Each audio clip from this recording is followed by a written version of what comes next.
sebulan terakhir ini kan saya sudah didatangi oleh yang puncak-puncak ini. Tapi satu persatu, dan itu kan mungkin hanya mau merekrut saya atau mencari aman karena sudah ketemu saya. Gitu. Nah saya tidak mau, karena kalau mau ketemu bareng semuanya. Kalau mau ketemu Bu Mega, Habib Rizik, Kapolri, kalau perlu dengan Luhut dan Jokowi, semuanya bareng-bareng. Saya baru mau ketemu. Kan gitu. Kalau kamu tidak mau itu dengan saya, aku ya gak padan, aku ya gak kepingin apa-apa. Sebelumnya saya beri pengantar begini, di Arab Saudi itu ada seorang imam, seorang syekh yang dibiayai pemerintah karena kakeknya dulu sangat berjasa kepada perkembangan Islam. Beliau sering mengadakan selawatan di rumahnya, dan banyak jamaah-jamaah atau tamu-tamu dari Indonesia yang hadir ketika maulidan, sholat maulid di rumahnya. Ini saya cerita aja. Beliau ini kalau ingin nasihat dari Rasulullah SAW, beliau selalu mencoba melakukan syar'i sholatnya, sholat khusus untuk bertemu Rasulullah itu sampai hari ini belum pernah berhasil. Sehingga kalau beristikharah itu beliau belum pernah berhasil untuk mencapai satu kualitas kebersihan dan kesucian hidup untuk bisa bertemu dengan Rasulullah. Nah kalau beliau punya keperluan sesuatu yang sangat penting, misalnya bikin musola atau bikin apa, itu di tempat yang sebelah mana, di tanah yang sebelah mana, dia ingin tanya Rasulullah, dan caranya bertanya kepada Rasulullah adalah beliau mengundang seorang kiai dari sini ke sebelah timur sana. Saya tidak akan sebut daerahnya, nanti di data. Beliau dikasih tiket ke sana, terus beliau nanti diminta untuk beristikharah, dan beliau yang ketemu Rasulullah, terus kemudian Rasulullah dawuh apa, dikasih tahukan kepada syekh ini. Karena kiai ini seorang yang sangat bersih, seorang yang tidak pernah putus wudhu, seorang yang tiap malam santri-santrinya membaca semua hizib, orang yang selalu berpuasa, orang yang sangat suci, yang dia bisa membakar gedung tanpa api, gampangannya gitulah, wis pokoknya semuanya itulah ya. Nah kemarin kiai yang sering ketemu Rasulullah itu telepon saya, dan itu tiba-tiba siang-siang saya ditelepon, loh Pak Yai enten apa kok kudu ngaren sampean telepon saya? Cak, ini saya didhawuhi Rasulullah ini. Nggih pripun, gimana? Perang Cak, perang Cak. Wah, Rasulullah dawuh perang. Lu nek diperangi perang, mau lewat jalan apa? Hukum milik mereka, uang milik mereka, pemerintah milik mereka, semua alat peperangan milik mereka semua. Kalau perangnya seperti sekarang ini, kita sekarang harus perang, menunggu ceritanya. Terus dawuh Rasulullah menang apa kalah? Menang Cak. Terus kita harus perang berubuh, pakai gelar perang gajah neto apa ini gelar, enggak Cak, serangan malam saja. Dan saya enggak akan omongkan ini, pokoknya gini dah. Pokoknya kalau sampai besok terjadi seperti yang dikhawatirkan hatinya banyak umat Islam di Indonesia ini, wes Cak, tak lakonane. Misalkan bagian Jogja, aku bagian gonku. Wes, dan itu cukup sederhana kok, tes wes. Ini saya ceritakan kepada Anda semua supaya juga didengar oleh teman-teman kita, gitu ya. Kita nggak ngomong sara, kita nggak ngomong diskriminasi etnik. Kita itu cuman, kalau ayam ya memang kita sebut ayam, kalau kambing kita sebut kambing, kan cuman gitu kan. Tidak berarti kita sara gara-gara menyebut dia ayam. Tuh. Nah, ini sebenarnya peringatan untuk semuanya. Mbok sudah kita bareng-bareng. Wong Anda juga sudah menguasai semuanya gitu kok. Ini negara kan perusahaan, kekuatannya kan pada modal nomor satu, tidak pada perangkat politik. Perangkat politik kan cuma alat untuk penguasaan, untuk menerapkan modal-modal itu di mana-mana, dan semua kan sudah milik Anda ini. Sepak bola aja sudah Anda masuki kok, Keraton Jogja aja sudah Anda masuki, semua sudah milik Anda. Anda masih kurang apa lagi? Anda seperti api yang membakar seluruh Indonesia nanti suatu hari. Mbak sudah sekarang bareng-bareng omong-omong dialog. Ini saya ingin beliau nanti ngomong mengenai dialog.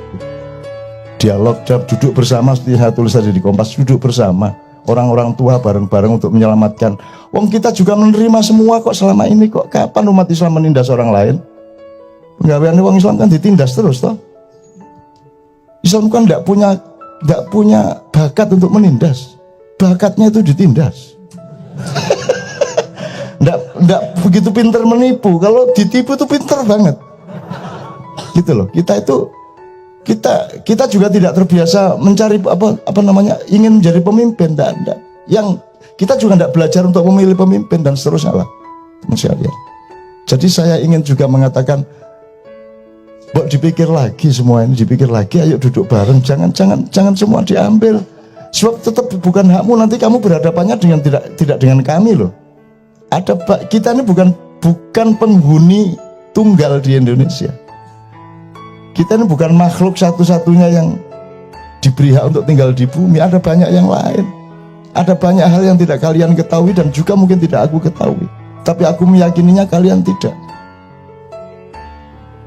Kalian akan kaget nanti oleh adegan-adegan, oleh ajal. Idza jaa ajaluhum la yastakhiruna sa'a wala yastaqdimun. La yastaqdimun. La yastaqdimun sa'atan wala yastakhirun. Kalau sudah tiba ajal, tidak bisa didulukan dan tidak bisa diakhirkan, ditunda. What is ajal? Kita menerjemahkan dengan lugu kematian. Saya tidak mengatakan itu salah, saya cuma ingin mentadaburi itu momentum. Kalau momentum sudah datang, trigger itu sudah datang, maka tidak bisa ditunda dan bisa dijulukan. Jadi semua yang bikin ribut selama ini 4112 itu kan ada trigger satu momentum, dan itu tidak bisa dibikin oleh manusia. Termasuk yang terakhir yang menyangkut Kiai Ma'ruf Amin itu kan ada triggernya. Itu triggernya kan tidak sengaja. Kok menjadi seperti itu? Jadi siapa sebenarnya subjeknya itu?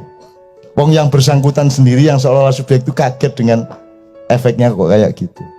Berarti ada subjeknya. Jadi Allah Maha Bekerja. Allah Maha Bekerja, dan Allah di situ kami, bukan aku. Kami itu artinya Allah dengan staf-stafnya, bisa Jibril, bisa Mikael, bisa Anda, bisa siapapun. Nah, teman-teman sekalian, mumpung kita masih punya kemungkinan, kelemahan kita adalah kita terlanjur harus hidup di dalam konstelasi kalah atau menang. Ini kelemahan hidup. Semua masalah dalam hidup itu kan kalau bisa tuh win-win, menang dan menang. Kalau orang Jawa menang tanpa ngasorake, kalaupun terpaksa menang tanpa ngasorake, kan gitu. Sekarang kita terlanjur karena hukum itu harus ada yang kalah, harus ada yang menang.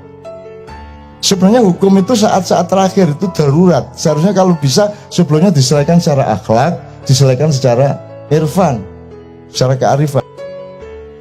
Kita tidak pernah menyelesaikan secara kearifan, secara silaturahmi, tidak pernah menyelesaikan secara akhlak. Kita langsung pakai hukum. Akhirnya kita gontok-gontokan di wilayah kalah atau menang. Dan hidup itu tidak ada mengalahkan orang lain sebenarnya kalau kita bertauhid kepada Allah Subhanahu wa taala. Itu teman sekalian. Nah, untuk itu ini masih ada waktu untuk bisa berdialog, masih ada waktu. Saya mohon izin ya, saya tidak sebut namanya, tapi sekarang kalau dulu kan saya cuma disambati oleh segmen, eselon segini, di wilayah-wilayah kerja yang bermacam-macam dari bangsa dan pemerintahan kita. Sebulan terakhir ini kan saya sudah didatangi oleh yang puncak-puncak ini. Tapi satu persatu, dan itu kan mungkin hanya mau merekrut saya atau mencari aman karena sudah ketemu saya. Gitu. Nah, saya tidak mau, karena kalau mau ketemu bareng semuanya. Kalau mau ketemu Bu Mega, Habib Rizik, Kapolri, kalau perlu dengan Luhut dan Jokowi, semuanya bareng-bareng. Saya baru mau ketemu. Kan gitu. Kalau kamu tidak mau itu dengan saya, aku ya gak padan, aku ya gak kepingin apa-apa. Saya ini hidup ini gak kepencil tahu karo dunia itu. Allah mengatakan dunia aku bikin indah di mata orang-orang kafir, betul enggak? Dan aku khawatir menjadi orang kafir karena terlalu terpesona kepada dunia ini. Kan gitu. Maka saya bukan tidak menikmati dunia, tapi saya tidak akan tersandera, tidak akan dipenjara oleh dunia. Jadi aku ini tidak apa-apa, aku diem aja ya tidak apa-apa, aku tidak jadi apa-apa, tidak apa. Saya itu dianggap nggak ada ya tidak apa-apa. Wong saya aslinya yang ada tuh Allah kok. Kan saya cuma diada-adakan sebentar untuk ganggu-ganggu sampean. Aslinya saya tidak ada. Masa saya ada?